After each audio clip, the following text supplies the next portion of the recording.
Research has overwhelmingly concluded that restraint and seclusion can physically and emotionally be very harmful to children and frequently worsens the behavior that practitioners are aiming to reduce by using that tactic. We know in the last 3 years there have been more than 1,300 incidents that have occurred where Connecticut children were injured during restraint or seclusion.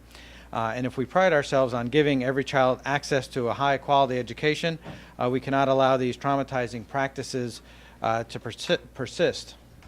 And so today, again, we're taking bipartisan action to protect our children, ensuring they're able to reach their full potential free from physical and emotional harm. The Children's Committee back in 2012 actually looked at this issue and required some reporting and data collection, and so it's something that we've taken on, but we are very appreciative to Senator Schlossberg and Representative Fleischman of the Education Committee because they have been working with us, sitting at the table, helping us to make this a good bill, seeing as education is under their purview, and so it's really been a collaborative effort, and we appreciate that. And so also Sarah Egan, the child advocate, has been very instrumental in helping us. So this has been something we've sat down at the table with the governor's office, with the State Department of Education, with the child advocate, with the education chairs, all to help protect our children. What we will be doing is making sure that no student is secluded or restrained unless it is an emergency intervention to prevent immediate or imminent injury to the student or to others, and that it is not used as a discipline, convenience, or substitute for a less restrictive environment.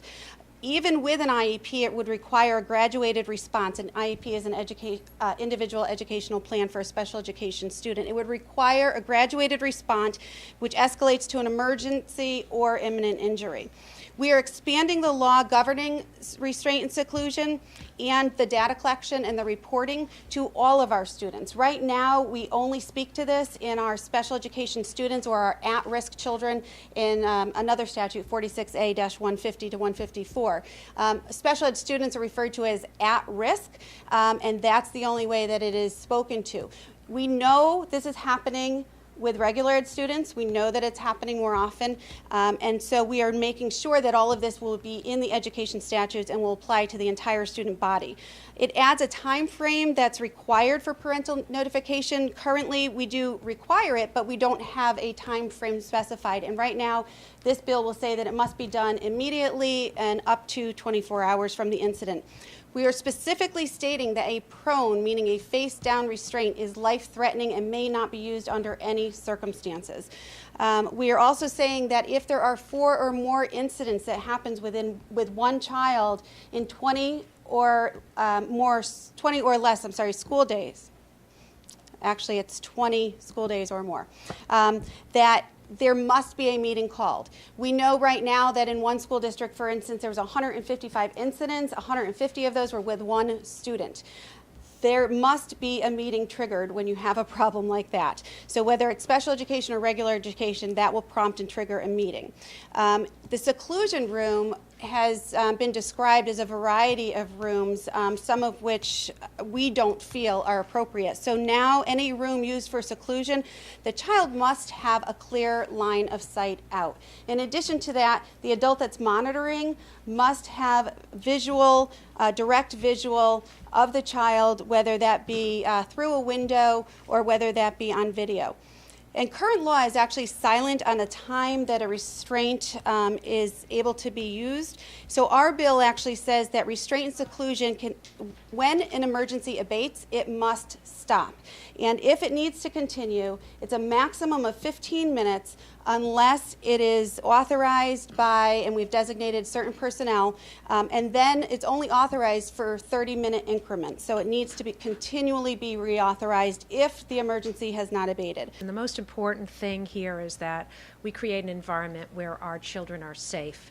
As parents, as educators, as policymakers, we expect our school environment to be one that is positive and one where our children are safe. And we know from the statistics and from the numbers that have been quoted and the reports that we are already getting now as a result of the good previous work of many members of this legislature, that restraint and seclusion is used all too often as an easier way to deal with discipline problems, often resulting in very serious harm to our children. We know we can do better. We know that our schools want to do better. This gives them the tools and the guidelines to make sure that that happens.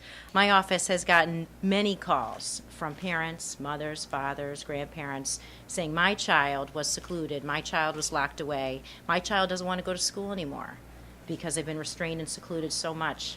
I remember this father calling me not too long ago, and he said, are they allowed to restrain and seclude my child? Because a note came home in his backpack to say that that's what happened. And I said to him, I said, sir, if I can ask you, how old is your child? And he said 4. And I talked to him about what his rights were, and he was nervous to give me his name, but he had a lot of questions about whether that could happen to his child. And I can tell you that in the 2012-2013 school year, there were over 399 incidents of restraint and seclusion with children in preschool.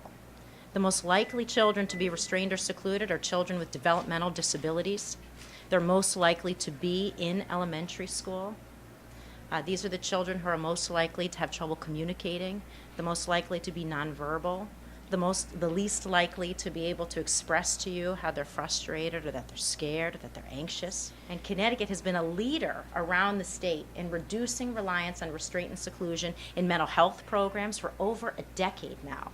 Connecticut is also a leader, as Representative Fleischman talked about, in evidence-based positive behavioral supports already in use in districts around the country and shown demonstratively to reduce the types of problem behaviors that lead staff and administrators to use restraint and seclusion.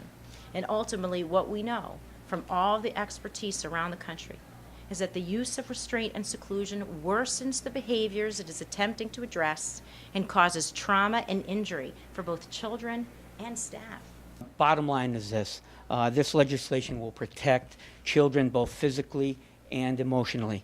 It will also lessen the risk of injury for the adults and those that work for the education system toward teaching our children.